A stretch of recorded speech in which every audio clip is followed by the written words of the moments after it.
Hello बच्चों, उम्मीद करता हूँ आप सब लोग बहुत अच्छे होंगे। मैं हूँ गणेश राणा कोटी। हमने फिज़िक्स का एक पैकेज बनाया है उन बच्चों के लिए जो 12th में हैं और बोर्ड के लिए प्रिपेयर कर रहे हैं। और ये 3rd चैप्टर का 7th लेक्चर है। पिछले लेक्चर में हमने आपको क्विज़ दिया था, क्विज़ 3.6, तो उसी का सोल्यूशन यहाँ पे देख लेते हैं। इसमें बोल रहा है कि calculate current drawn from the battery in figure shown. तो ये हमको एक सर्किट डायग्राम दिया गया है। इसमें हमको बताना है कि कितना करंट यहाँ से बैटरी से फ्लो करेगा। तो इस सर्किट में सबसे पहले हम ये देखेंगे कि कोई रेजिस्टेंस सीरीज़ में है या पैरेलल में है। अगर ऐसा है तो उसको हम सिंप्लीफाई कर सकते हैं। तो क्या ऐसा है कि दो रेजिस्टेंस पैरेलल में है या सीरीज़ में है? तो देख लेते हैं। देखो, ये दोनों रेजिस्टेंस R1 और R2 ये क्या किस में है? ये सीरीज़ या पैरेलल? अब देखो, सीरीज़ का मतलब ये होता है कि रेजिस्टेंस ऐसे जुड़े हों, ठीक है, ऐसे सीधे सीधे जुड़े हों, एक एंड इनका जुड़ा हो और इनके बीच में और कोई रेजिस्टेंस ना जुड़ा हो, ठीक है, ऐसा नहीं होना चाहिए। तो लेकिन यहाँ पे तो ऐसा है नहीं। तो फिर ये दोनों R1 और R2 दोनों सीरीज़ में नहीं है, क्योंकि बीच में एक रेजिस्टेंस जुड़ा हुआ है, ये वाला R5, ठीक है। तो सीरीज़ में तो है नहीं। अब देख लेते हैं ये दोनों क्या पैरेलल में हैं? पैरेलल में भी नहीं है, क्योंकि पैरेलल में होने के लिए दोनों रेजिस्टेंस के दोनों एंड आपस में जुड़े होने चाहिए, वो भी नहीं है इसमें। तो ऐसे हम देखेंगे कि कोई भी दो रेजिस्टेंस ना सीरीज़ में है ना पैरेलल में है। तो अब क्या किया जाए? देख लो, कोई भी दो रेजिस्टेंस ले लो, इसको और इसको, इन दोनों को ले लो। ऐसा भी नहीं है, ये दोनों पैरेलल में भी नहीं है और सीरीज़ में भी नहीं है, और ये दोनों भी ना सीरीज़ ना पैरेलल, कोई भी सीरीज़ और पैरेलल यहाँ पे हमको नहीं दिख रहा है। अब हम एक चीज़ पढ़ चुके हैं जो कि है व्हीटस्टोन ब्रिज, वो हम पढ़ चुके हैं। तो उसमें हमने देखा है कि टोटल 5 रेजिस्टेंस होते हैं। 4 रेजिस्टेंस तो जैसे कि 4 रेजिस्टेंस ऐसे बने होते हैं स्क्वायर शेप में, और एक बीच में गैल्वेनोमीटर होता है, तो वो भी एक रेजिस्टेंस ही तो है, ठीक है। तो टोटल 5 रेजिस्टेंस होते हैं। तो यहाँ पे भी देखो 5 रेजिस्टेंस है। तो अब आपके दिमाग में ऐसा आना चाहिए कि अगर हमको 5 रेजिस्टेंस मिले हैं तो शायद व्हीटस्टोन ब्रिज बन रहा हो, ठीक है। तो उसको थोड़ा सिंप्लीफाई कर लेते हैं। यहाँ पे ये व्हीटस्टोन का तो शेप जैसा होता है, उसको बनाने की कोशिश करते हैं। क्या ऐसा है? देखो, इस वाले पॉइंट को, ये वाला पॉइंट है, इसको ए बोल देते हैं। इस वाले पॉइंट को अगर मैं ऊपर ले जाऊँ, यहाँ ले जाऊँगा, तो यहाँ ले जाता हूँ ऐसे, ठीक है। इस सर्किट को हम थोड़ा सिंपल बना रहे हैं, ठीक। तो अगर मैं ए को ऊपर ले जाऊँगा तो ये ऐसे बना सकता हूँ। ये हो गया है R5, ये ऊपर वाला, ये वाला R5 है, ठीक। और ये अगर मैं ऊपर ले जाऊँगा तो R1 टेढ़ा हो जाएगा, ठीक है। इसको टेढ़ा कर देते हैं। इसको ले लेते हैं, ये ए नहीं लेते हैं, हम ले लेते हैं इसको ए बी, और ये सी ले लेते हैं, और ये डी ले लेते हैं, ठीक। अब क्या करेंगे? हम बी को ऊपर ले गए तो ये मेरा बी। अब R5 तो वैसे ही रहेगा, लेकिन R1 थोड़ा टेढ़ा बना देते हैं। देखो, हम क्या कर रहे हैं, हम कोशिश कर रहे हैं ये देखने की क्या ये व्हीटस्टोन ब्रिज बन सकता है, वो देख रहे हैं। तो अभी तो देखो पता नहीं चल रहा, क्योंकि हमने व्हीटस्टोन में पढ़ा है, मतलब पढ़ा क्या, देखा है उसका डायग्राम। होता क्या है, बच्चे जब ऐसा डायग्राम देखते हैं ना व्हीटस्टोन वाला, ये जहाँ पे रेजिस्टेंस लगे हुए हैं, तभी उनको लगता है कि शायद ये व्हीटस्टोन हो। लेकिन इसको हम थोड़ा डिस्टॉर्ट करके इस व्हीटस्टोन ब्रिज के डायग्राम को थोड़ा डिस्टॉर्ट कर देंगे तो बच्चे थोड़ा कंफ्यूज हो जाते हैं।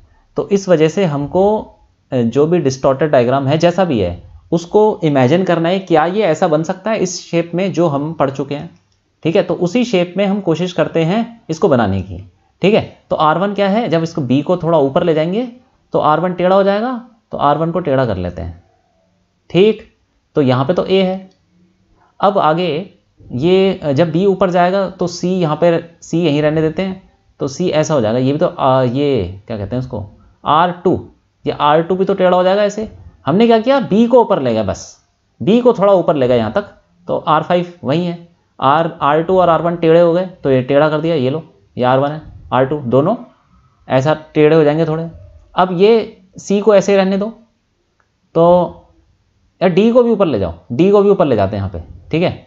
तो ये लो, हम D को ऊपर ले गए, तो क्या बन जाएगा, D को ऊपर ले गएंगे, यहाँ ले जाएंगे, तो फिर अब ये जो C, ये वाला रेजिस्टेंस है R3, ये भी टेढ़ा हो जाएगा ऐसा थोड़ा, ठीक है।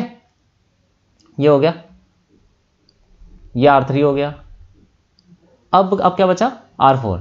अब R4 कैसा हो जाएगा, जब हम B को ऊपर ले गए और D को भी ऊपर ले गए, C को यहीं रहने दिया, तो ये सीधा ही रहेगा, तो सीधा ही रहने दो उसको, ये ऐसा रहने दो, चलो यही है ना, ए बी सी, ये सी है और ये यहाँ से जुड़ जाएगा ऐसे, ठीक। तो ये R4 हो जाएगा, ठीक, R4 हो गया। बैटरी कहाँ से जुड़ी हुई है? बैटरी यहाँ से जुड़ी हुई है, ये। अभी हम इसको और सिंप्लीफाई करते हैं, ये D के साथ ऐसे बैटरी जुड़ी हुई है। अब देखो, अब ये R1 को ऐसे ही रहने देते हैं, और R2 को थोड़ा सीधा कर लेते हैं, ठीक है, वर्टिकल कर लेते हैं R2 को। तो देखो अब क्या है, इसको और सिंपल बनाते हैं। R1 ऐसा ही है, ऐसे ही रहने दो, और R2 को थोड़ा वर्टिकल कर लेते हैं, C को थोड़ा इधर शिफ्ट कर लेते हैं, B के नीचे। ये B है और ये A है, और C को हमने शिफ्ट कर लिया B के डायरेक्टली नीचे। B के डायरेक्टली नीचे अगर हम शिफ्ट करेंगे, मान लो इधर, ठीक है, तो R2 ऐसा हो जाएगा, ठीक, ये C हो गया। अब इसको थोड़ा ऊपर कर देते हैं, ऐसे, ठीक है, ये C हो गया। अब ये कितना है? ये R2 है। अब क्या किया हमने, R4 को, R4 A और C के बीच में जुड़ा हुआ है ना, तो ये लो, R4 को भी थोड़ा टेढ़ा कर दो, ठीक, ये हो गया R4। अब दूसरी चीज़, ये R5 है, R5 को थोड़ा नीचे, इस D को थोड़ा नीचे ले आते हैं, तो R5 थोड़ा टेढ़ा हो जाएगा और R3 भी थोड़ा ऐसा हो जाएगा। R3 और C और D के बीच में जुड़ा हुआ है ना, तो D यहाँ पे लिख देते हैं। तो B और D के बीच में R5 जुड़ा हुआ है, तो ये R5 हो गया। लो, D को हम थोड़ा नीचे ले जाएंगे, R5 हो गया। अब ये R3 C और D के बीच में जुड़ा हुआ है, तो ये लो जोड़ दिया, ये हो गया R3। अब बैटरी जुड़ी हुई है इसके बीच में, ये बैटरी है, ठीक है, A और D के अक्रॉस लगा रखी है।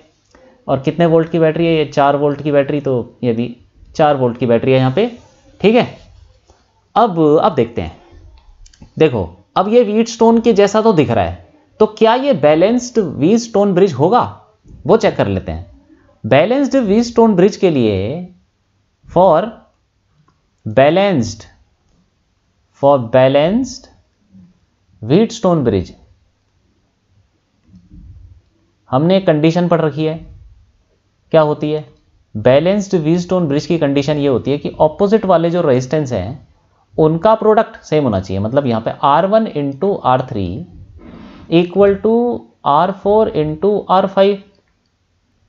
तो क्या ऐसा है? इसमें वैल्यू डाल के देख लेते हैं। R1 की वैल्यू कितनी है? 1, ठीक है, इंटू R3 कितना है? 4, और इस तरफ R4 कितना है? 2, और R5 कितना है? वो भी 2 है। तो देखो ये तो बराबर आ गया, ठीक है। इसका मतलब ये व्हीटस्टोन ब्रिज बैलेंस्ड है, क्योंकि ऑपोजिट वाले जो रेजिस्टेंस है उनका प्रोडक्ट सेम आ रहा है, इक्वल आ रहा है।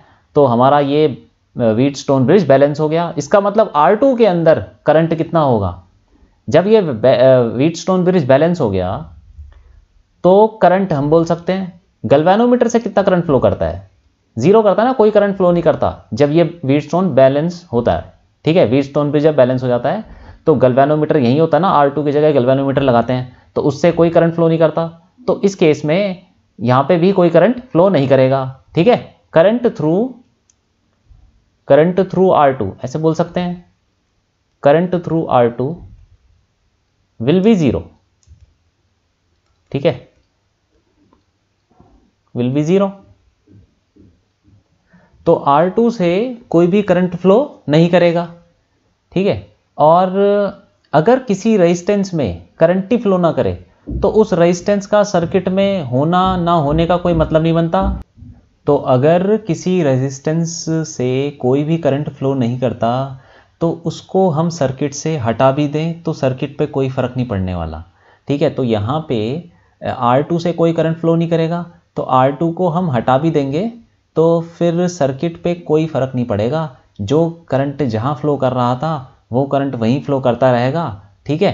तो ऐसे हम किसी भी प्रॉब्लम में कर सकते हैं कि किसी भी सर्किट के अंदर अगर किसी रेजिस्टेंस से कोई करंट फ्लो नहीं कर रहा तो उस रेजिस्टेंस को हम हटा भी दे सकते हैं, ठीक है। तो हम R2 को यहाँ से हटा लेंगे।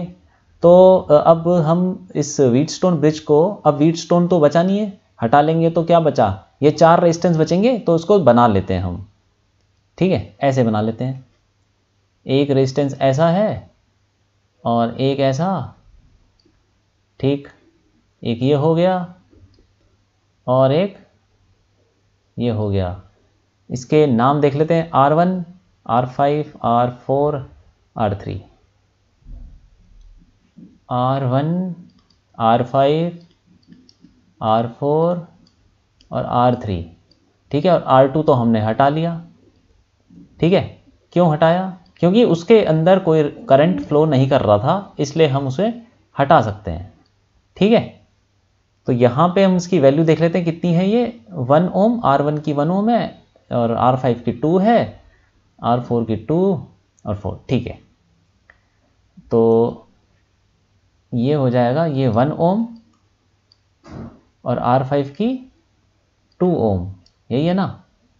एक बार दोबारा देख लेते हैं, 2 ओम है, R4 भी 2 है और R3 4 ओम है। तो ये 2 ओम और R3 4 ओम, ठीक।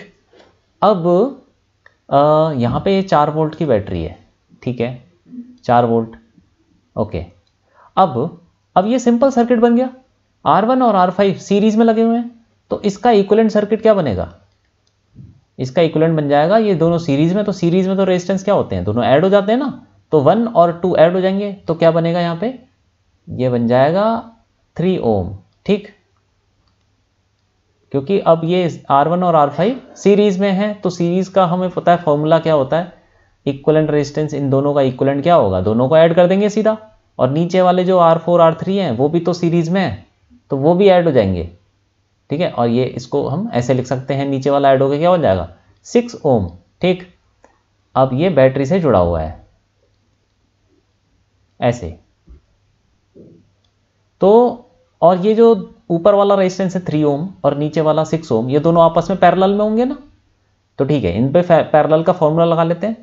तो 1/R equivalent equal to 1/3 plus 1/6, तो ये हो जाएगा 1 ये जाएगा, इसका एलसीएम आ जाएगा 6 और ये आ जाएगा 2 इधर और 1 इधर, तो 3/6, तो 1/2।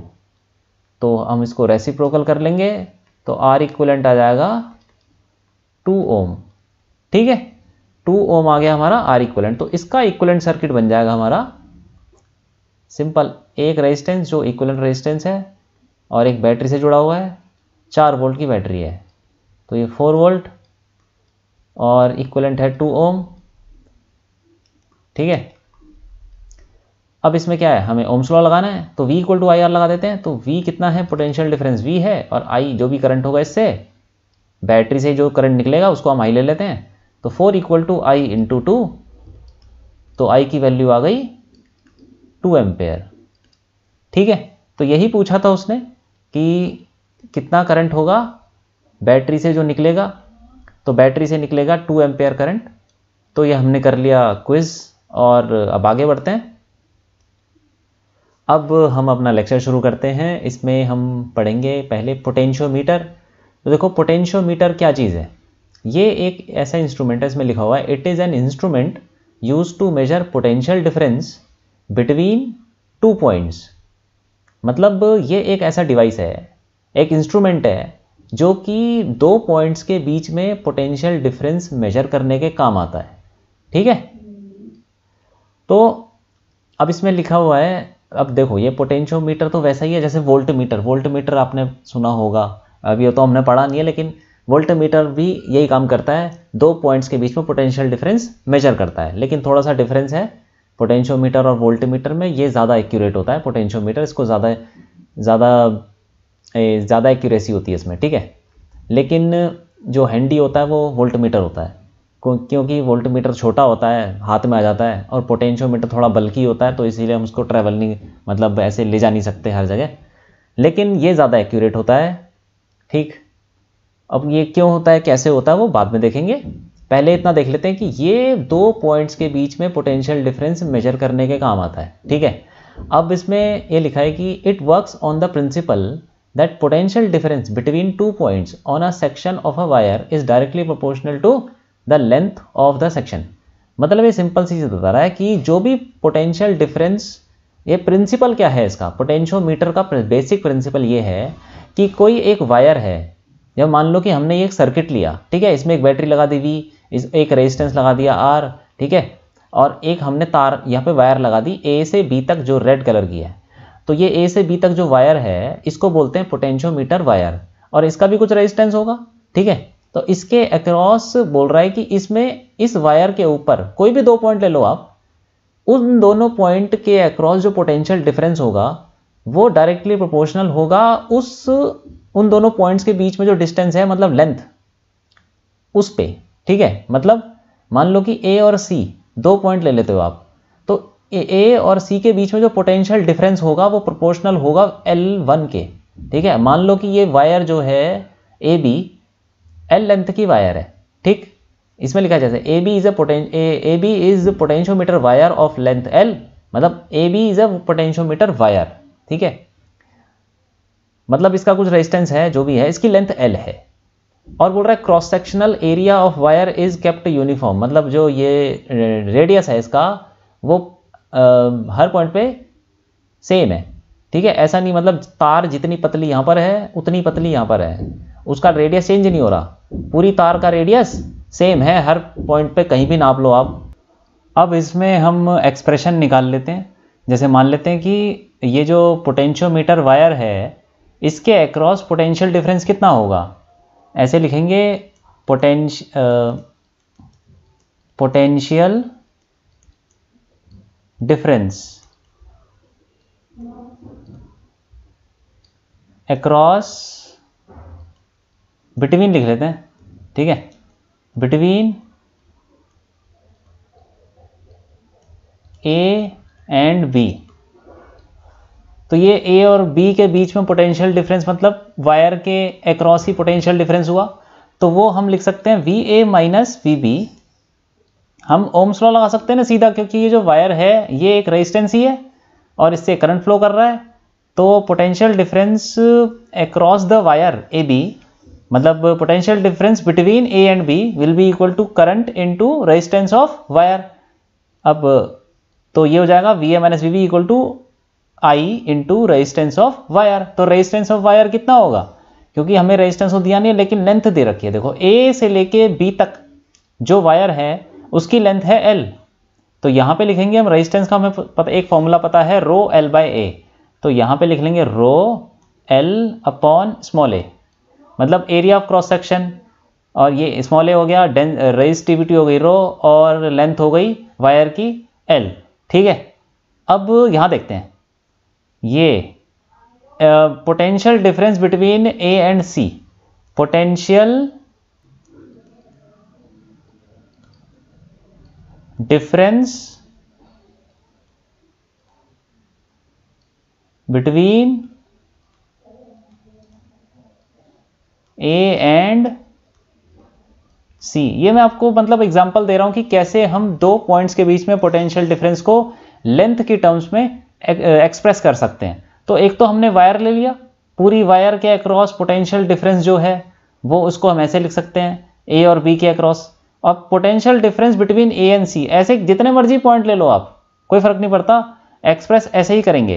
तो A और C के बीच में पोटेंशियल डिफरेंस को ऐसे लिख सकते हैं VA minus VC equal to, अब देखो A से लेके C तक ले रहे हैं हम वायर, ठीक है, तो इसी का रेजिस्टेंस लेंगे, लेकिन करंट तो उतना ही लेंगे, करंट तो उतना ही रहेगा ना इसके अंदर, क्योंकि पूरी तार से जो करंट फ्लो कर रहा है वो तो I है, तो AC जो सेक्शन है उसके अंदर भी करंट I रहेगा, तो इसको लिख लेंगे I into resistance of AC। तो रेजिस्टेंस ऑफ AC क्या होगा, ये होगा रो L1 अपॉन स्मॉल a, ठीक है। तो अब यहां पे देखो ये I कांस्टेंट है और रो भी कांस्टेंट है, A small a, area of cross section भी कांस्टेंट है, तो डेल्टा V जो पोटेंशियल डिफरेंस आया, मतलब हम बोल सकते हैं कि पोटेंशियल डिफरेंस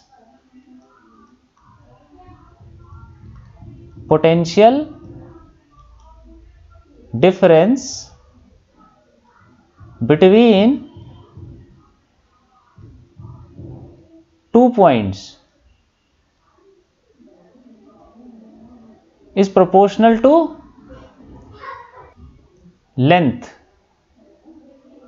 ठीक है, मतलब जो भी पोटेंशियल डिफरेंस है दो पॉइंट्स के बीच में वो प्रोपोर्शनल होगा किसके, लेंथ के। जितनी लेंथ का आपने सेक्शन लिया है, लेंथ ऑफ, ऐसे लिख लेंगे लेंथ ऑफ सेक्शन,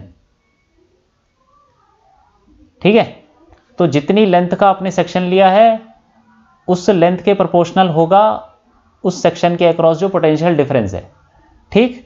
तो यही है बेसिक आइडिया पोटेंशियोमीटर का, और इसी चीज़ को हम यूज़ करके आगे पोटेंशियोमीटर की एप्लीकेशंस देखेंगे। इसमें एक चीज़ और है, एक हम टर्म डिफाइन करते हैं पोटेंशियल ग्रेडियंट। तो ये क्या होता है पोटेंशियल ग्रेडियंट? ये होता है potential difference between two points divided by length of the section, ठीक है। तो कुछ नहीं है, पोटेंशियल ग्रेडियंट को ऐसे डिफाइन करते हैं डेल्टा वी अपॉन एल, ठीक। डेल्टा वी मतलब पोटेंशियल डिफरेंस है। मान लो कि आपने ए और बी लिया था, या ए और सी कुछ भी ले लो, तो पोटेंशियल डिफरेंस कितना है, वी ए और सी अगर दो पॉइंट लेंगे हम, तो वी ए माइनस वी सी ये पोटेंशियल डिफरेंस है, डिवाइडेड बाय उसी सेक्शन की लेंथ कितनी है, ये डिवाइडेड बाय L1, तो कितना आ जाएगा, आई रो बाय ए, ठीक है। तो इसको ऐसे लिख सकते हैं कि ये कितना हो जाएगा, इक्वल टू कांस्टेंट है ये कुछ, आई rho by A.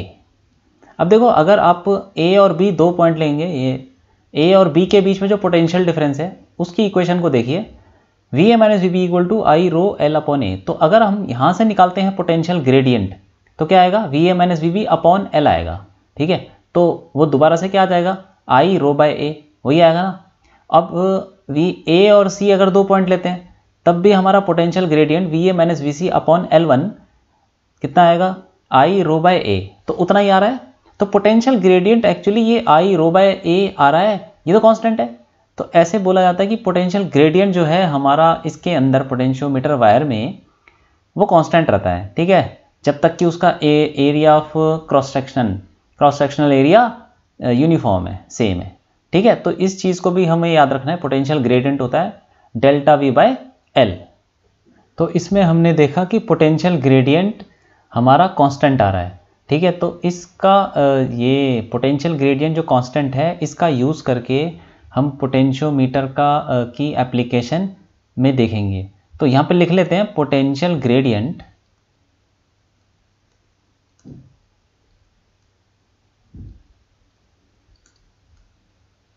Is constant, ठीक है।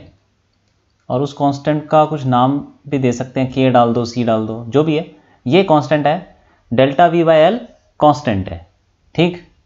तो ये तब कब कांस्टेंट है, जब ये सारी चीज़ें कांस्टेंट होनी चाहिए।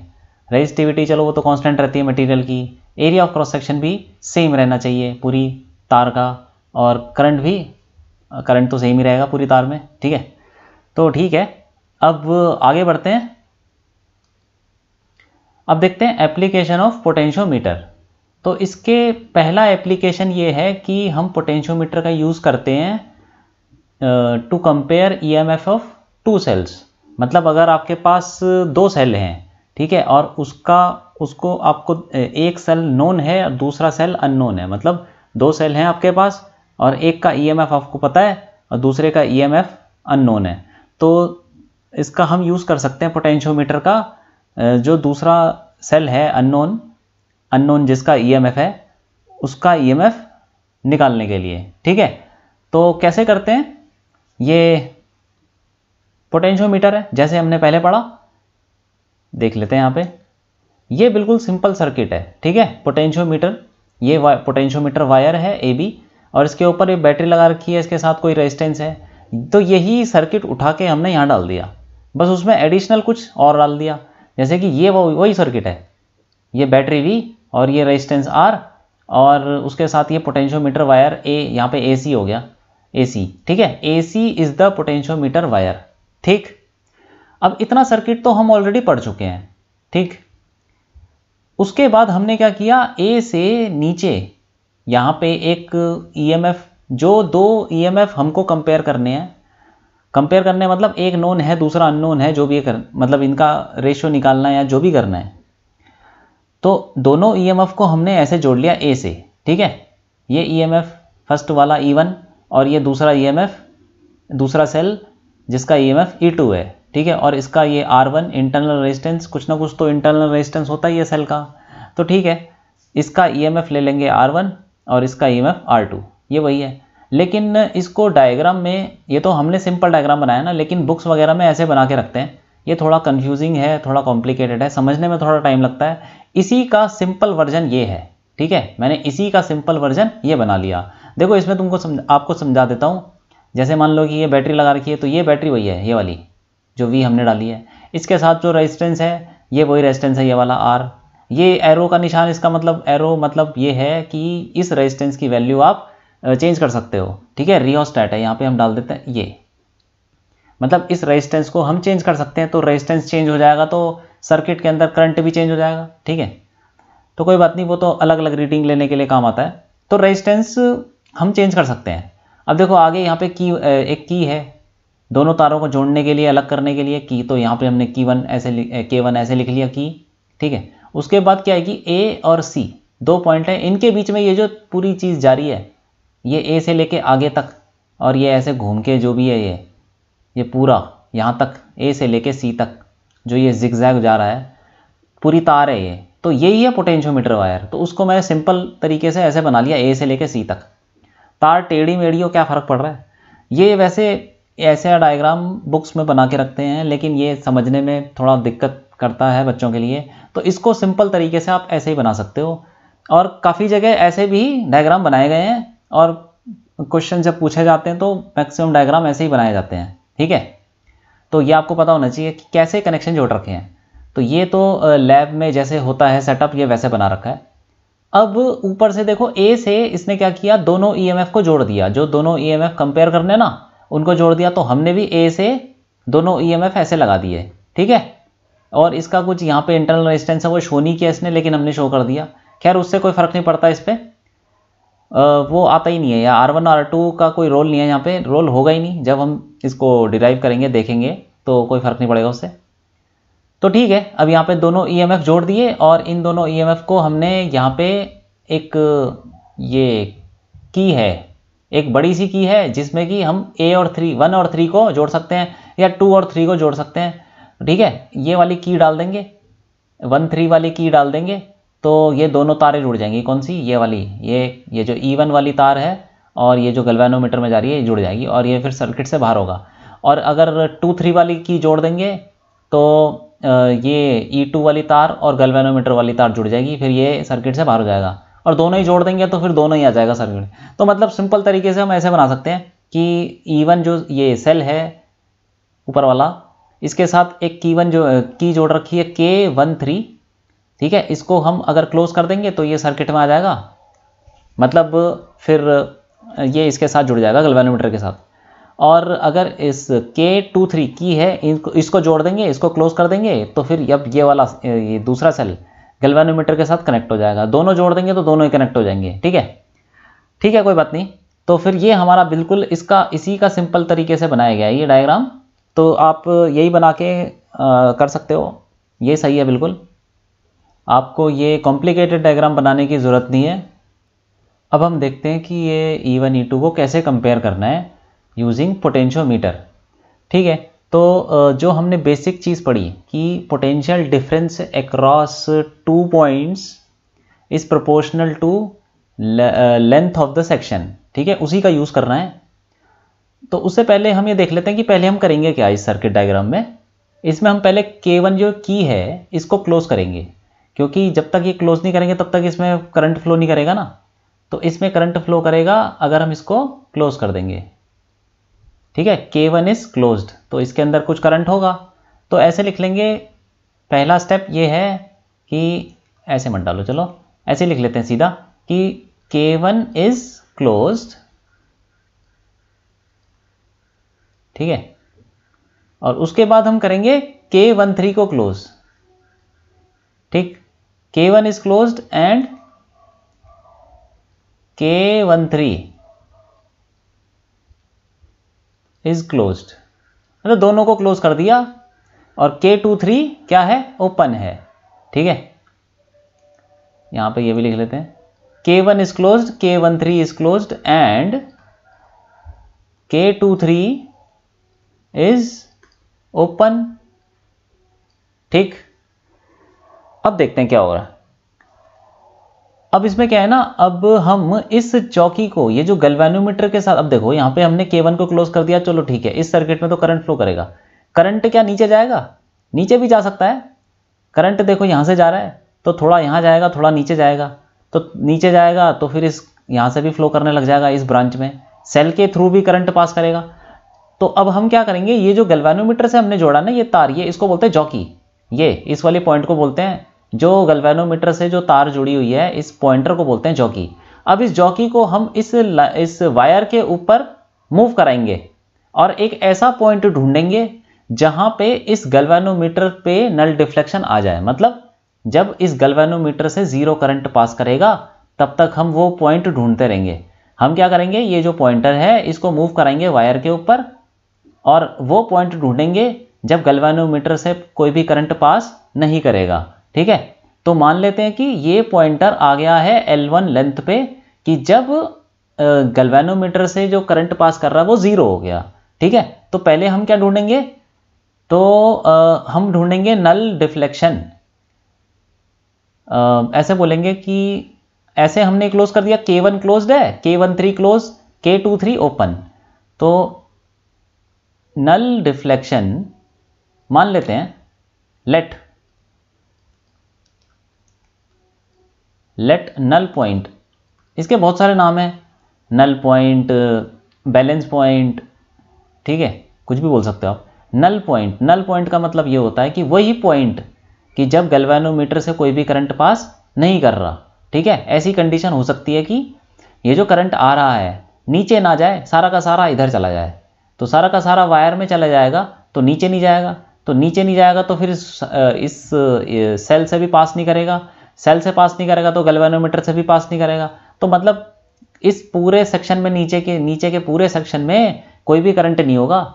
ठीक है, तो उस पॉइंट को बोलेंगे नल पॉइंट, जहाँ पे ये पॉइंटर होगा वायर के ऊपर, जितनी लेंथ पे ये पॉइंटर होगा उस कंडीशन में, जिस कंडीशन में इस गैल्वेनोमीटर से कोई भी करंट पास नहीं करेगा, तो वो जो लेंथ होगी जिस लेंथ पे ये करंट जीरो होगा थ्रू गैल्वेनोमीटर, ठीक है, तो वो उसको हमने L1 ले लिया।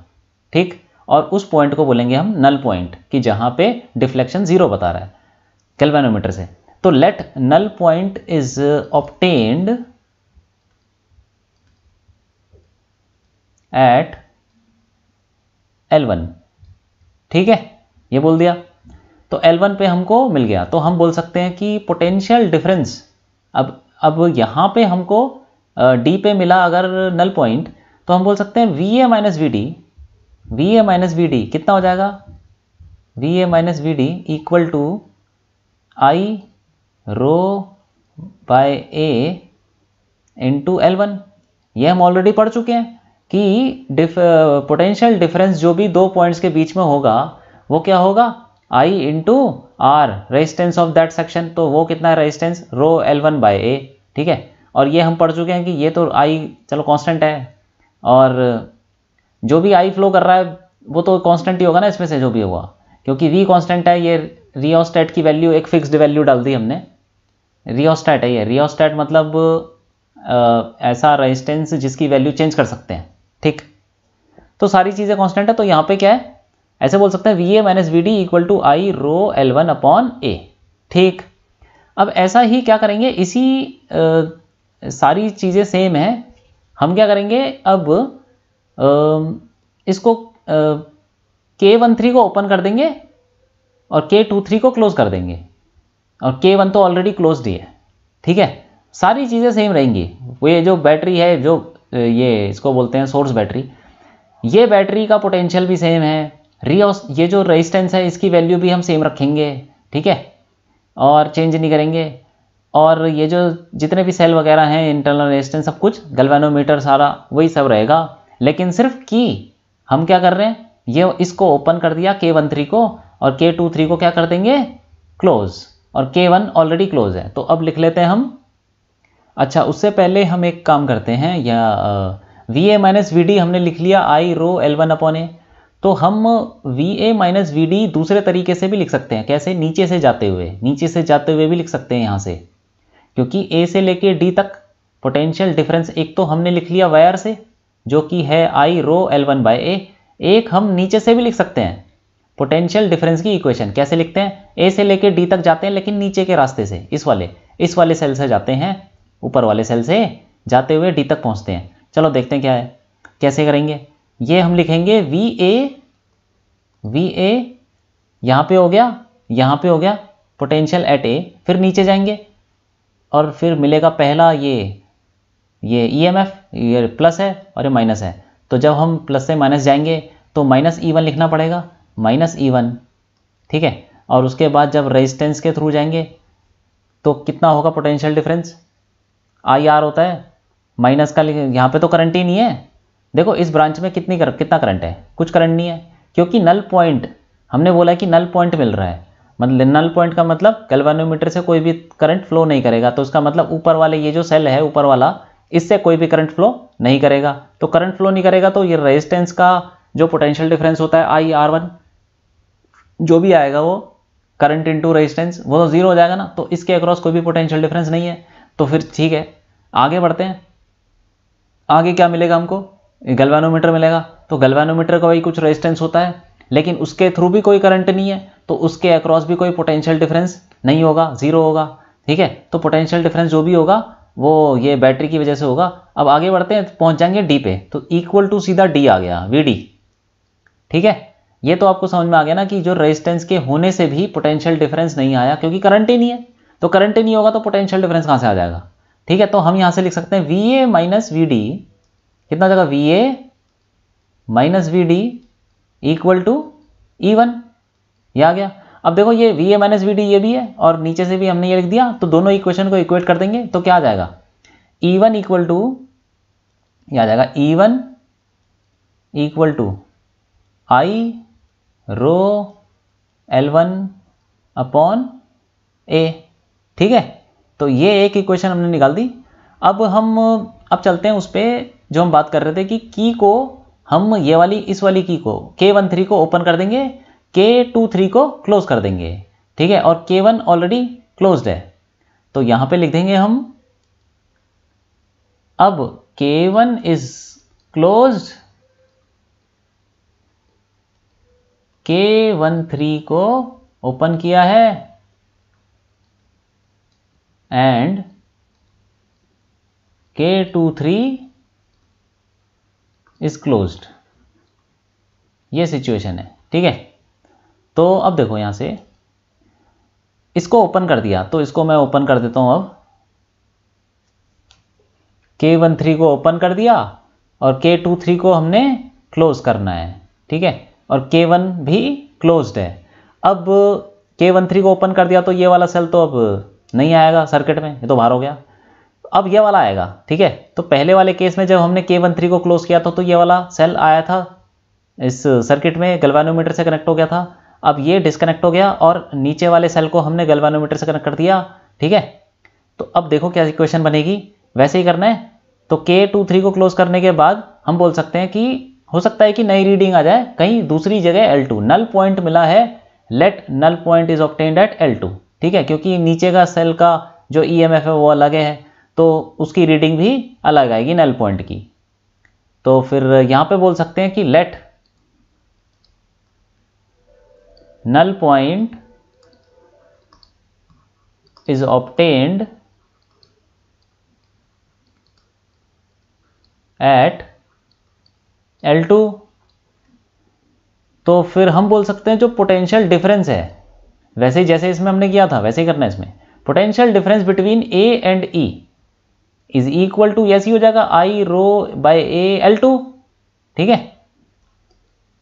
तो पोटेंशियल डिफरेंस A और E, VA minus VE equal to I rho L2/A, ठीक।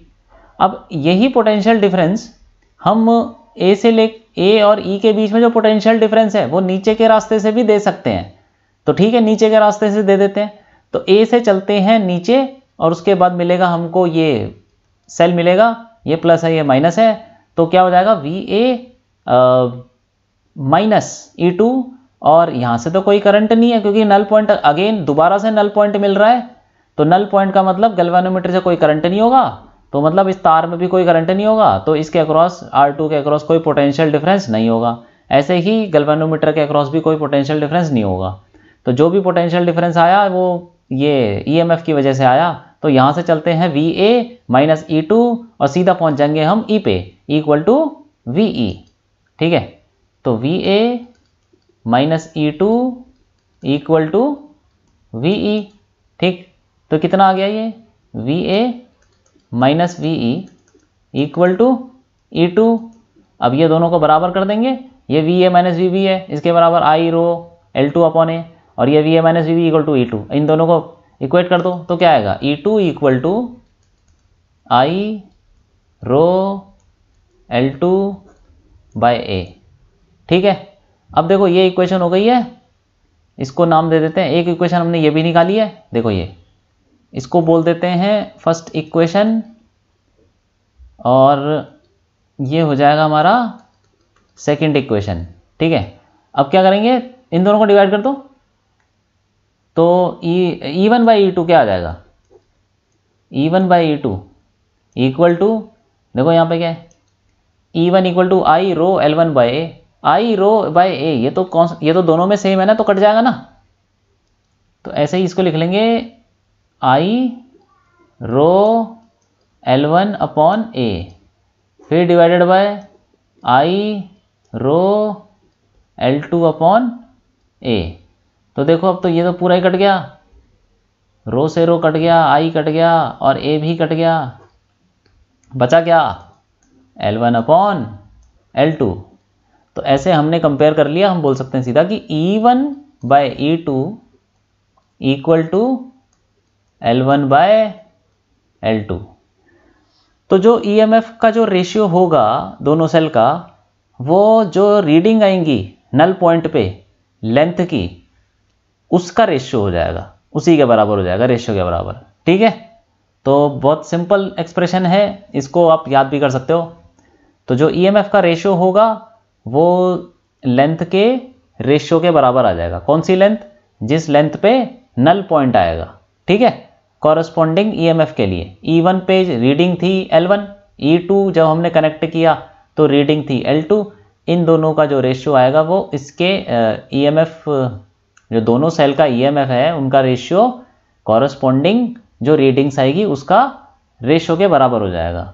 ठीक है, तो ऐसे हमने ये कंपेयर कर लिया दो सेल के EMF को। ठीक, अब आगे बढ़ते हैं। तो पोटेंशियोमीटर का एक और एप्लीकेशन है कि अगर हमें किसी सेल का इंटरनल रेजिस्टेंस निकालना हो, तो वही है to find internal resistance of a cell, ये दूसरा पार्ट है, मतलब दूसरा एप्लीकेशन है पोटेंशियोमीटर का। तो वही डायग्राम ऑलमोस्ट वैसा ही है डायग्राम, कोई नई चीज़ नहीं है, मतलब थोड़ा सा नया है, बताऊंगा अभी। देखो ऊपर वाला पार्ट तो वैसा ही है, वही बैटरी, वही रेजिस्टेंस, वही वेरिएबल रेजिस्टेंस है, रियोस्टेट बोलते हैं इसको। ठीक है, और साथ में K1 लगा रखिए की। ठीक, और उसके बाद नीचे से देखो, अब यहाँ पे वही है, इस ये बुक में डायग्राम बनाया हुआ है, इसको हमने सिंपल तरीके से बनाया है। तो वही बैटरी है, रियोस्टेट की K1 हो गया, और A और C के बीच में जो तार लगी हुई है पूरी पोटेंशियोमीटर वायर, ये रही A और C के बीच में पोटेंशियोमीटर वायर। ठीक है, और ये A से हमने एक EMF को जोड़ दिया, हमने भी चलो यहाँ A से EMF को जोड़ दिया, और साथ में इसका इंटरनल रेजिस्टेंस भी है, इन्होंने बनाया नहीं है लेकिन यहाँ पे होना चाहिए। ठीक है, तो इंटरनल रेजिस्टेंस है तभी तो निकलेगा जब होगा इंटरनल रेजिस्टेंस। ठीक है, इसने बनाया नहीं है यहाँ पे लेकिन है वो इंटरनल रेजिस्टेंस। तो EMF हो गया जिस सेल का हमको इंटरनल रेजिस्टेंस निकालना है उसका EMF E, और इंटरनल रेजिस्टेंस स्मॉल r है। ठीक, और उसके साथ एक नीचे एक और रेजिस्टेंस हमने जोड़ दिया कि ये देखो इसमें ही जोड़ रखा है, यहाँ A से उसके नीचे एक की लगा दी K2। ठीक है, और उसके साथ जोड़ दिया एक रेजिस्टेंस, ये RB मतलब रेजिस्टेंस बॉक्स है। रेजिस्टेंस बॉक्स एक ऐसा रेजिस्टेंस है जो जिसकी वैल्यू हमको पता होती है। ठीक है, एक मतलब ऐसा रेजिस्टेंस बॉक्स होता है जिसमें हम रेजिस्टेंस अपने हिसाब से सेट कर सकते हैं, मतलब 50 ओम 100 ओम जितना मर्जी सेट करना हो वो हम सेट कर सकते हैं। ठीक है, नॉन रेजिस्टेंस डालने के लिए सर्किट में रेजिस्टेंस बॉक्स का यूज़ किया जाता है। तो ठीक है, वही रेजिस्टेंस हमने यहाँ पे लगा दिया, कोई नॉन रेजिस्टेंस होगा और उसके साथ ये K2 की है।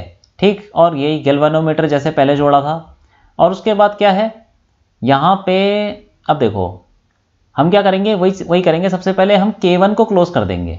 ठीक, तो K1 is closed, K1 is closed, बस पहले K1 को सिर्फ क्लोज किया, तो ये लोग क्लोज कर देते हैं इसको। अब यहां पे और K2 ओपन है। ठीक है, एंड K2 इज ओपन। तो अब K2 ओपन है तो ये जो रेजिस्टेंस है ये तो गैल्वेनोमीटर से जुड़ेगा नहीं, लेकिन सिर्फ ये सेल जुड़ेगा। तो सेल जुड़ जाएगा और यहाँ पे हमने K1 को क्लोज कर दिया, तो इस सर्किट में करंट फ्लो करने लग जाएगा। अब बोलेंगे कि एट नल पॉइंट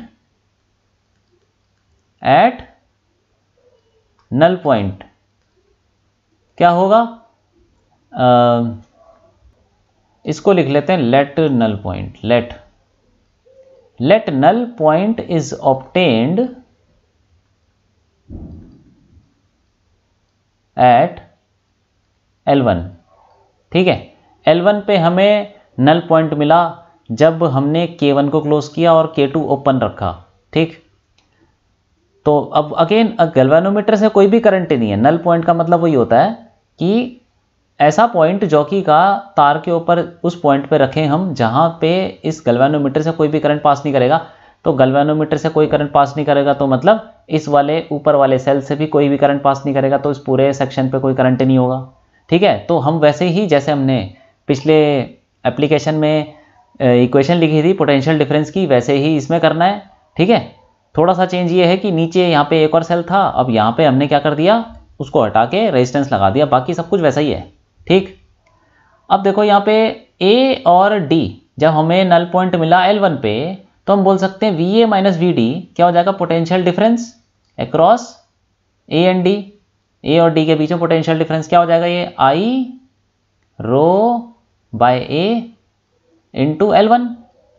ठीक, ये लिख सकते हैं सीधा जैसे पहले लिखा हमने। ठीक है, अब ये A और D के बीच में पोटेंशियल डिफरेंस हम यहाँ से भी लिख सकते हैं नीचे से जाते हुए। ठीक है, नीचे से जाते हुए तो कैसे लिखेंगे, VA यहाँ से शुरू करेंगे, नीचे जाएंगे तो ये प्लस हो गया और ये माइनस हो गया। तो जब A से इधर जाएंगे तो ये लिखेंगे VA माइनस माइनस E आ जाएगा, क्योंकि प्लस से माइनस जा रहे हैं। और यहाँ इसके अक्रॉस इंटरनल रेजिस्टेंस के अक्रॉस कोई भी पोटेंशियल डिफरेंस नहीं होगा, क्योंकि करंट ही नहीं है इस तार में। ठीक है, जब करंट ही नहीं है तो पोटेंशियल डिफरेंस कहाँ से आएगा, रेजिस्टेंस के अक्रॉस। ठीक है, तो ये potential difference across internal resistance is 0, और गैल्वेनोमीटर से भी कोई करंट नहीं है तो potential difference across galvanometer is also 0। तो ऐसे लिख देंगे VA minus E equal to, ये सीधा यहाँ पहुँच जाएंगे हम D तक, इक्वल टू VD। तो इसको लिख लेंगे VA minus VD equal to E। ठीक है, तो हमने ये देखो दो VA माइनस VD, एक ऊपर से लिख लिया तार के अक्रॉस पोटेंशियल डिफरेंस, और एक नीचे से लिख लिया। तो VA माइनस VD ये दोनों को इक्वेट कर देंगे तो क्या आएगा, E equal to I rho L1 upon A। ठीक है, जैसे हमने पिछले एप्लीकेशन में किया वैसे ही हमने यहाँ पे कर दिया। ठीक है, तो ये जो करंट है ऊपर से आ रहा है, नीचे नहीं जाएगा, इसमें जाएगा सिर्फ वायर के अंदर। तो ऐसे लिख लेते हैं यहाँ पे करंट जा रहा है I, ताकि पता चल जाए कि नीचे कोई भी करंट नहीं जाने वाला। ठीक है, नल पॉइंट का मतलब वही होता है कि इसमें कोई भी करंट पास नहीं करेगा गैल्वेनोमीटर से, तो यहाँ पे भी कोई करंट नहीं होगा, तो ऊपर से जितना करंट आएगा सीधा यहाँ चला जाएगा। तो पीछे भी ऐसे उसको लिख लेते हैं, यहाँ से जो भी करंट आ रहा है वो सारा का सारा इसमें जा रहा है। ठीक है, नीचे नहीं जा रहा, तभी तो नल पॉइंट आया, तभी तो गैल्वेनोमीटर में नल डिफ्लेक्शन आएगा, शो करेगा वो। ठीक है, तो वही है। अब हमने ये इक्वेशन लिख ली, एक तो लिख लिया हमने ये expression E equal to I rho L1 upon A। ठीक है, तो अब हम K2 को क्लोज कर देंगे। ठीक है, K1 तो ऑलरेडी क्लोज रहेगा, K2 को भी अब हम क्लोज कर देंगे और फिर देखेंगे कि क्या चेंज आएगा सर्किट में इस रेजिस्टेंस बॉक्स के रेजिस्टेंस को भी हमको इन्वॉल्व करना पड़ेगा ये स्मॉल आर निकालने के लिए, क्योंकि हमको तो स्मॉल आर निकालना है ना, और यहाँ पे तो इन इक्वेशंस में कहीं भी स्मॉल आर दिख नहीं रहा। तो जब इक्वेशन के अंदर स्मॉल आर नहीं आएगा तो निकलेगा कहाँ से? इसीलिए हमने क्या किया, इसको रेजिस्टेंस को यहाँ पे डाला है और फिर देखते हैं क्या होता है। इस K2 को भी क्लोज करना पड़ेगा, तो यहाँ पे लिख लेंगे K1 इज क्लोज्ड, ये तो क्लोज ही रहेगा ऊपर वाला की, एंड K2 इज क्लोज्ड। पहले K2 ओपन था, अब ये क्लोज्ड हो जाएगा, ठीक। तो फिर अब देखो यहां पे ये, तो ठीक है, नल पॉइंट अब मिलेगा हमको, मान लेते हैं कि L2 पे मिला, तो लिख लेते हैं let null point is obtained at L2, ठीक है। L2 पे मान लेते हैं कि नल पॉइंट हमको मिल गया, तो क्या बोलेंगे, पोटेंशियल डिफरेंस। अब कैसे लिखेंगे, ए से लेके ई के बीच में पोटेंशियल डिफरेंस, वैसे ही जैसे हमने इक्वेशन पहले लिखी थी अभी वैसे ही लिख लेंगे। तो V A minus V E equal to I rho L2 upon A, ठीक है, ये तो हमने लिख लिया। अब और V A minus V E नीचे से भी दे सकते हैं, ठीक है, नीचे से। अब देखो एक चीज़ है इसके अंदर, जब हमने K2 को क्लोज किया तो हमने एक्चुअली सेल को भी जोड़ दिया गैल्वेनोमीटर से और नीचे वाले रेजिस्टेंस बॉक्स को भी जोड़ दिया। ये कर दो, यहाँ पे क्लोज कर देते हैं। तो जब हमने ये K2 को क्लोज किया तो हमने सेल को भी गैल्वेनोमीटर से जोड़ा और रेजिस्टेंस बॉक्स को भी गैल्वेनोमीटर से जोड़ दिया, तो अब ये दोनों ही जुड़ गए। अब देखो ये करंट जब नल पॉइंट हमको मिलेगा L2 पे, तो इसका क्या मतलब हुआ कि यहाँ पे गैल्वेनोमीटर से कोई भी करंट पास नहीं करेगा। गैल्वेनोमीटर से पास नहीं करेगा तो ठीक है, यहाँ पे जो करंट फ्लो कर रहा है वो तो सारा का सारा यहाँ चला जाएगा, ठीक है। लेकिन अब यहाँ पे ये जो एक नया सर्किट बन गया, इसके अंदर अपना ही करंट फ्लो करने लग जाएगा। इसको ले लेते हैं I1, ठीक है। ऐसा क्यों हो रहा है? ऐसा इसलिए हो रहा है क्योंकि ये एक नया सर्किट बन गया। अब ये इस ऊपर वाले सर्किट का, जिसमें पोटेंशियोमीटर वायर है, उस सर्किट में अपना करंट फ्लो कर रहा है ऐसे ऐसे करके, ठीक है। वो नीचे तो आएगा नहीं क्योंकि गैल्वेनोमीटर से तो पास नहीं कर रहा ना करंट को। ये सारा का सारा करंट जो यहाँ से आ रहा है सारा इधर चला जाएगा वायर में और ऊपर निकलेगा। लेकिन अब ये जो नीचे सर्किट बना, ये भी एक क्लोज्ड सर्किट बन गया। इसमें भी कुछ एक EMF है और इसका भी एक रेजिस्टेंस है इस सर्किट में, तो इसमें भी कुछ करंट होगा। ऐसा पहले नहीं हो रहा था क्योंकि हमने दोनों को क्लोज नहीं किया था। देख लेते हैं यहाँ पे, देखो जब हमने K13 को क्लोज किया तब K23 ओपन था, और जब K23 को ओपन क्लोज किया तब K13 ओपन था। तो अब उस टाइम मतलब जब हमने ये वाला किया तो इसमें अगर हमने ऊपर वाले सेल को गैल्वेनोमीटर से जोड़ा तो नीचे वाला सेल जो है हटा रखा था, और जब नीचे वाले को जोड़ा तो ऊपर वाला सेल को हटा रखा था, ठीक है। ये दोनों को एक साथ नहीं जोड़ा, लेकिन यहाँ पे क्या हो गया, दोनों वायर्स को, ऊपर नीचे वाली दोनों वायर को हमने गैल्वेनोमीटर से जोड़ दिया, ठीक है। तो अब इस सर्किट में अपना ही करंट फ्लो करने लग जाएगा, जिसकी वैल्यू जिसको हम ले लेते हैं I1, ठीक है। अब देखो यहाँ पे हम बोल सकते हैं, अब पहले हम I1 की वैल्यू निकाल लेते हैं इस सर्किट से, कितना करंट फ्लो करेगा, ठीक है। तो अब देखो इसमें ओम्स लॉ लगा लेते हैं। इसका EMF है E, और इसमें इस सर्किट में टोटल रेजिस्टेंस कितना है, R1 प्लस R। तो ऐसे लिख लेते हैं, ओम्स लॉ ये बोलता है E equal to I1 into small r plus capital R1, ठीक है। यही है ना सिंपल चीज़, क्योंकि R1, अब देखो इसके अंदर तो कोई करंट नहीं है, जो भी करंट है इसके अंदर घूम रहा है। I1 इसमें जा रहा है तो इसमें भी I1 ही जाएगा, ठीक है। I1 ऐसे जाएगा फिर ऊपर जाएगा, ऐसे घूमता रहेगा। गैल्वेनोमीटर में तो जाना नहीं है क्योंकि नल पॉइंट शो कर रहा है। नल पॉइंट शो कर रहा है तो मतलब गैल्वेनोमीटर में कोई करंट नहीं होगा, जो भी करंट होगा यहाँ पे होगा अपना अंदर, ये इस वाले सर्किट में घूमता रहेगा। तो ऐसे करके हम बोल सकते हैं कि E equal to I1 into small r plus capital R1, ठीक है। तो यहाँ से हम I1 की वैल्यू निकाल लेंगे, कितना आएगा, I1 equal to E upon small r plus R1, ठीक, अब हम क्या करेंगे, हमने V A minus V E, तो हमने ऐसे लिख दिया था, पोटेंशियल डिफरेंस की इक्वेशन लिख दी थी आई रो L2 बाई ए। लेकिन अब हमको नीचे से भी तो इक्वेशन लिखनी है, ए से लेके ई तक हम नीचे से जाएंगे यहाँ से, ठीक है, नीचे से जाते हुए और ऊपर पहुँच जाएंगे। तो ए से शुरू करते हैं और फिर इस रास्ते से चलते हैं जिसमें सेल है, ठीक। तो क्या हो जाएगा, वी ए माइनस ई, और उसके बाद ये देखो, हम जब ए से जाएंगे ई तक तो इस रास्ते से जाएंगे तो करंट के ऑपोजिट डायरेक्शन में जा रहे हैं ना। तो चलो ईएमएफ तो हमने लिख दिया वी ए, यहाँ पे क्या आएगा, वी ए माइनस ई, क्योंकि प्लस से माइनस जा रहे हैं। लेकिन जब पोटेंशियल डिफरेंस लिखेंगे इस स्मॉल आर के अक्रॉस तो क्या लिखेंगे, प्लस I1 इंटू आर, क्योंकि करंट के ऑपोजिट डायरेक्शन में जा रहे हैं। और उसके बाद सीधा हम पहुंच जाएंगे ई पे, क्योंकि रास्ते में कुछ नहीं है, गैल्वेनोमीटर है, उससे तो करंट जीरो है। तो यहाँ पे लिख लेंगे हम plus I1 into R equal to V E. तो हमारा यहाँ पे आ जाएगा V A minus V E equal to कितना आ जाएगा, ई माइनस I1 इंटू आर, ठीक है, ये आ गया। अब हम इन दोनों को इक्वेट कर देंगे। अब देखते हैं इक्वेट करें, क्या करें, पहले हम I1 की वैल्यू यहाँ से उठा के इसमें रख देते हैं, ठीक है।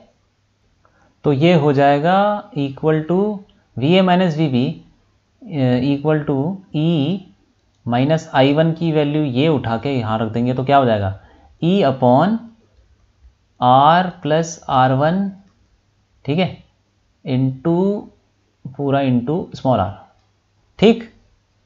तो अब क्या करें, इसको हम ई कॉमन ले लेते हैं।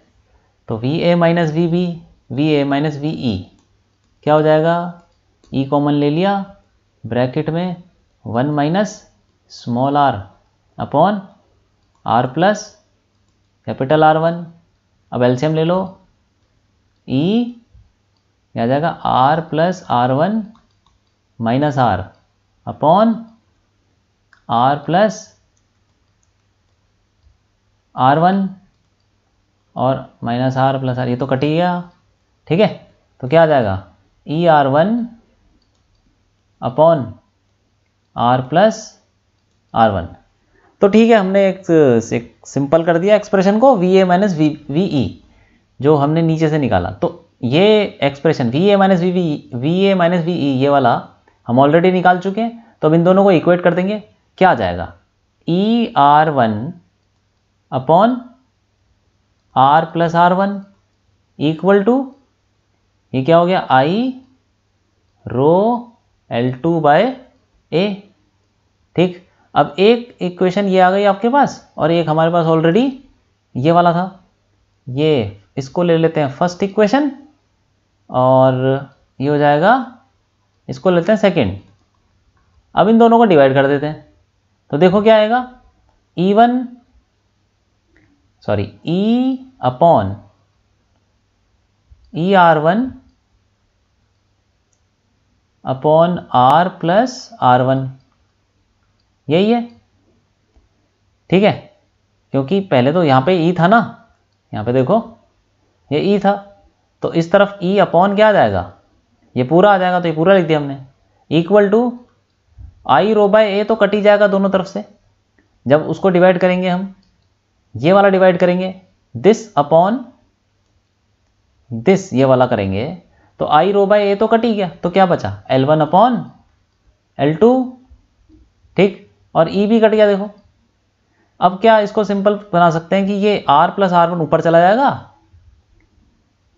R प्लस R1 ऊपर चला गया, डिवाइडेड बाय क्या हो जाएगा, R1 equal to L1 upon L2।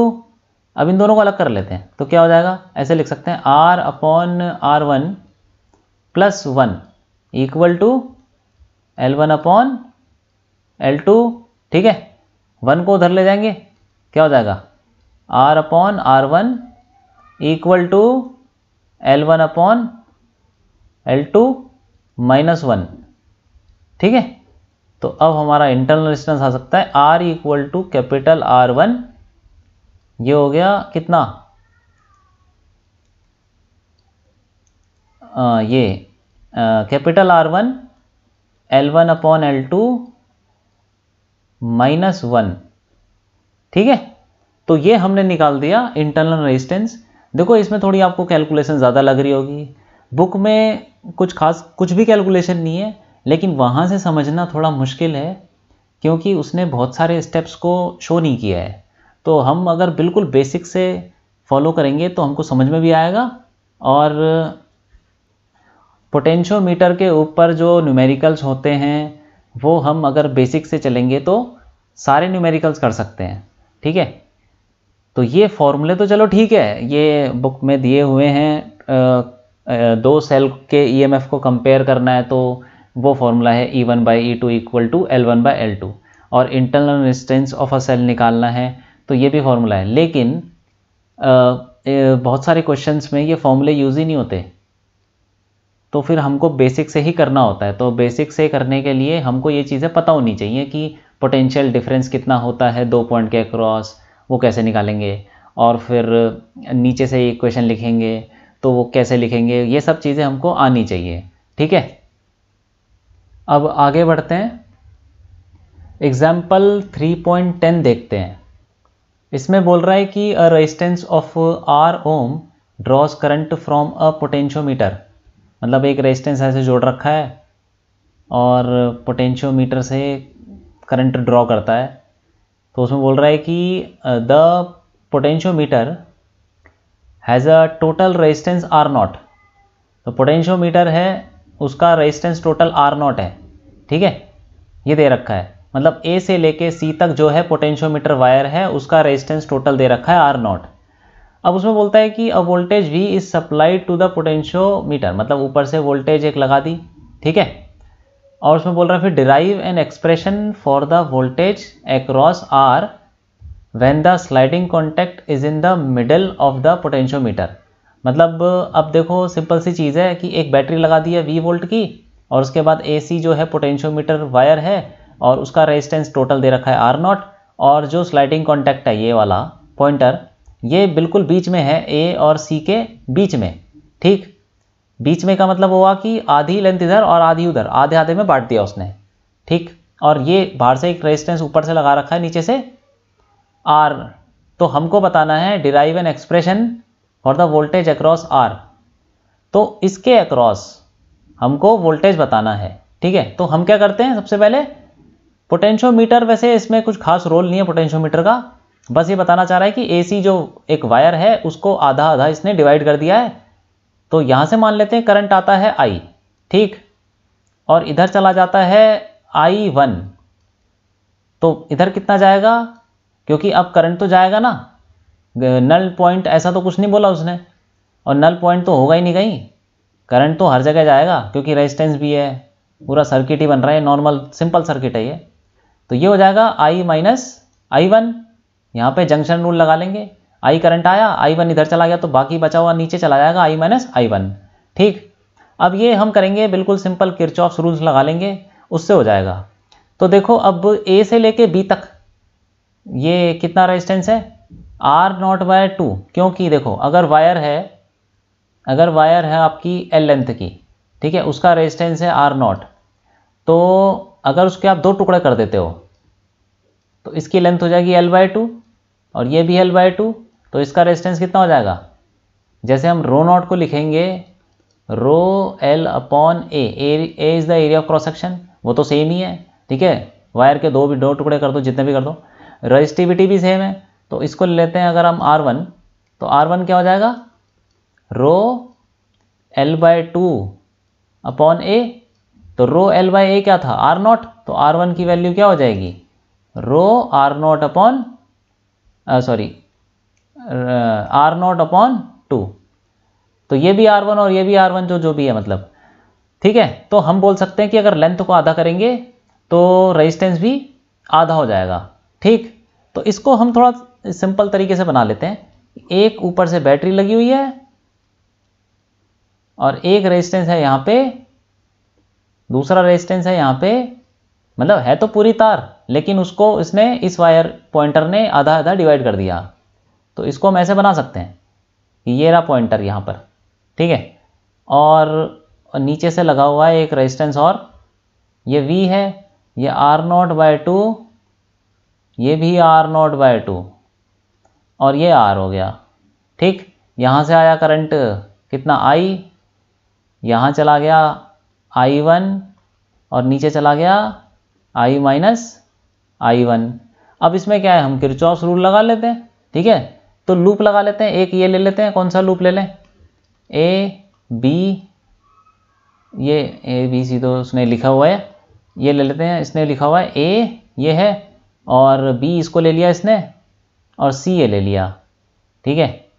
तो हम क्या लें बताओ, ये D ले लेते हैं, इसको E ले लेते हैं, ठीक है, और इसको यहाँ पे F ले लेते हैं, ये G ले लेते हैं, कोई बात नहीं। तो हम एक लूप ले लेते हैं ABC, पहले छोटा लूप ले लेते हैं, देखो AFGB,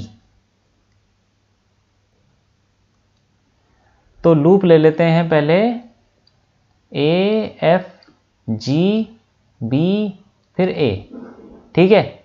तो इस लूप में कैसे लिखेंगे हम, यहाँ पे देख लेते हैं AFGBA। तो यहाँ से शुरू करते हैं, A से F चलते हैं, फिर G, फिर B, फिर A।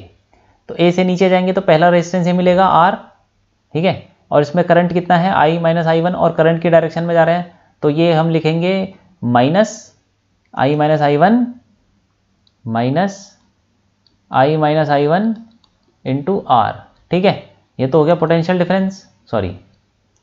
अब फिर ऊपर जाएंगे, फिर ये आएगा रेजिस्टेंस, जब B से A जाएंगे, जब लूप में घुमाना ना AFGBA, तो जब यहाँ से जाएंगे तो ये करंट के ऑपोजिट डायरेक्शन में जा रहे हैं, तो क्या लिखेंगे हम, प्लस लिखेंगे, प्लस I1 इंटू R0/2,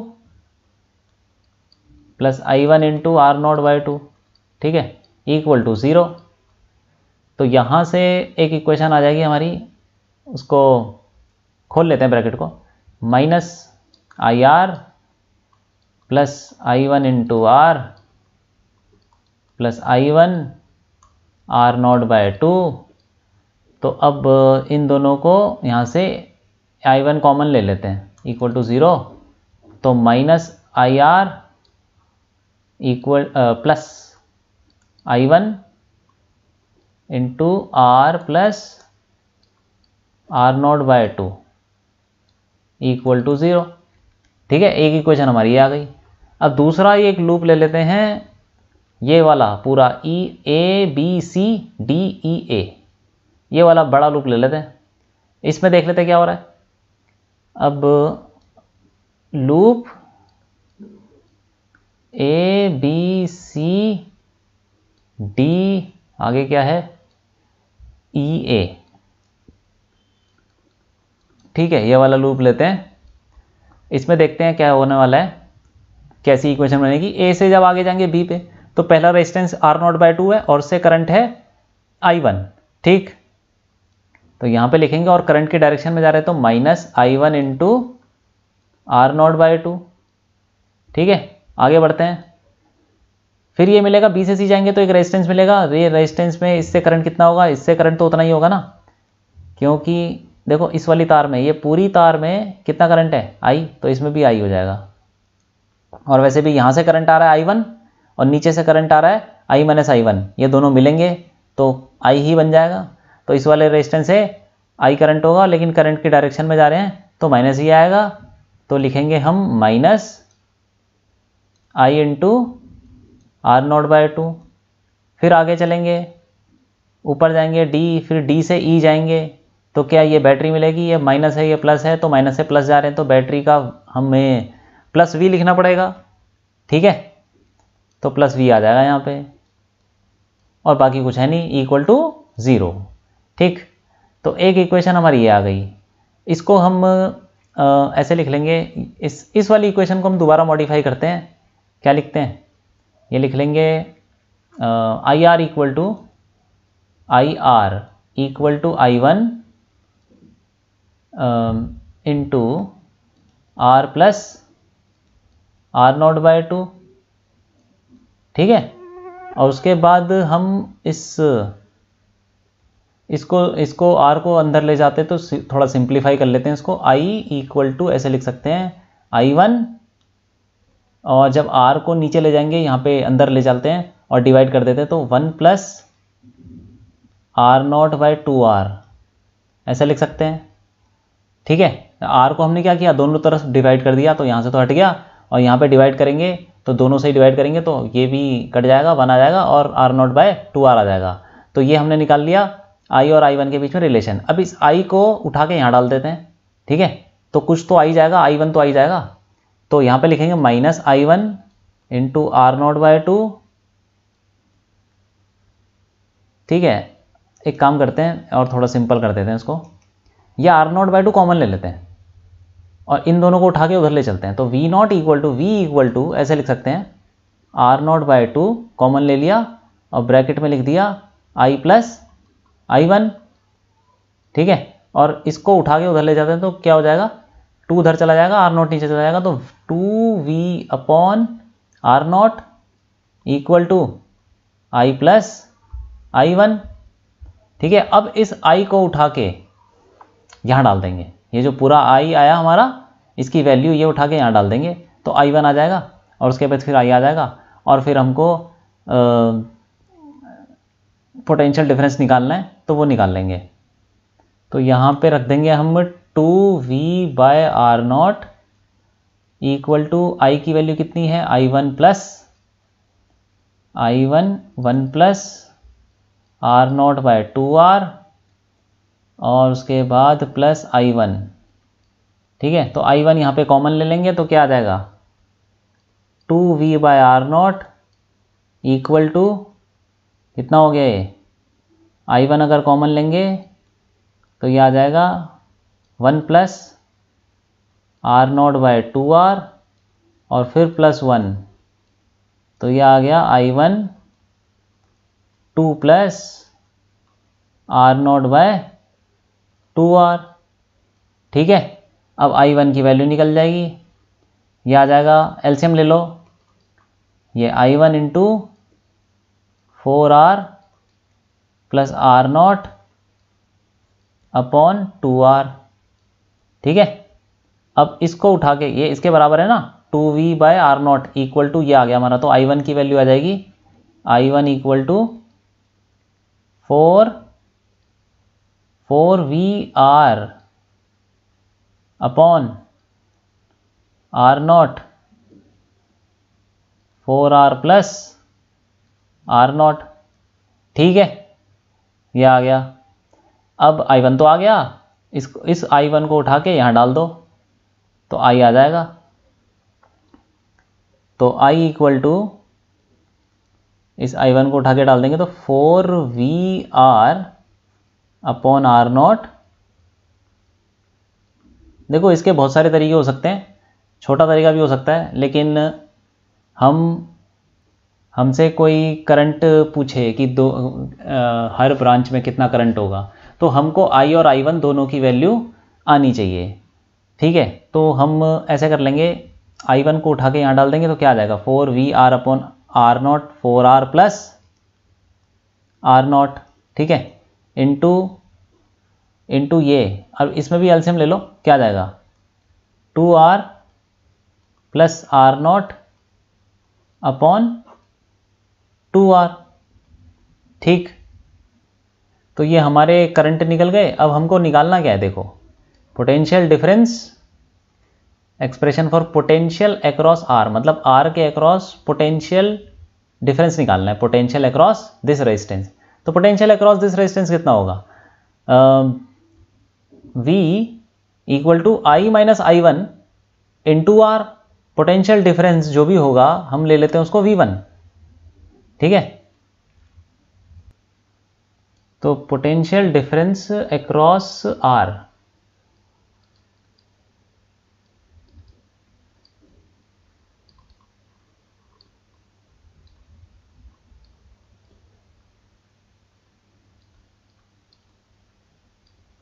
उसको ले लेते हैं v1। ये क्या हो जाएगा, i minus i1 into r। ठीक है, अब देखो I माइनस I1 हम यहाँ से निकाल सकते हैं, ये देखो, इसको हम एक बार दोबारा लिख लेते हैं। I equal to I1 1 plus R not by 2R, I equal to I1 1 plus R not by 2R। ठीक है, तो इसको ब्रैकेट खोल लेते हैं। I equal to I1 plus I1 into R not upon 2R। तो I माइनस I1 क्या हो जाएगा? I minus I1 equal to I1 R not by 2R। अब ये I माइनस I1 की वैल्यू ये उठा के रख देते हैं यहाँ पे, तो V1 कितना आ जाएगा? I1 R not upon 2R और फिर इंटू R, तो R तो कट गया और I1 की वैल्यू हम ऑलरेडी निकाल चुके हैं ये, तो ये वैल्यू उठा के हम उसमें डाल देंगे तो हमारा पोटेंशियल डिफरेंस आ जाएगा। I1 कितना है? 4VR upon R not, 4R plus R not, तो ये 4VR upon R not, 4R plus R not और इंटू ये आर नॉट ऊपर भी है लेकिन ये तो कट गया, तो कितना आ जाएगा? और 2 भी है साथ में यहाँ पे, सॉरी 2 भी आएगा, तो 2 से ये कट जाएगा, 2 बच गया, तो 2VR upon 4R plus R not. ठीक है, तो हमने निकाल दिया potential difference across the resistance, जो भी पूछा था उसने आर के अक्रॉस पोटेंशियल डिफरेंस। तो ये हो गया हमारा क्वेश्चन। अब आगे बढ़ते हैं। तो यहाँ पे हमने ख़त्म कर लिया अपना लेक्चर और क्विज़ 3.7 आपके लिए, आप इसको करिए और इसका सॉल्यूशन हम करेंगे नेक्स्ट लेक्चर में।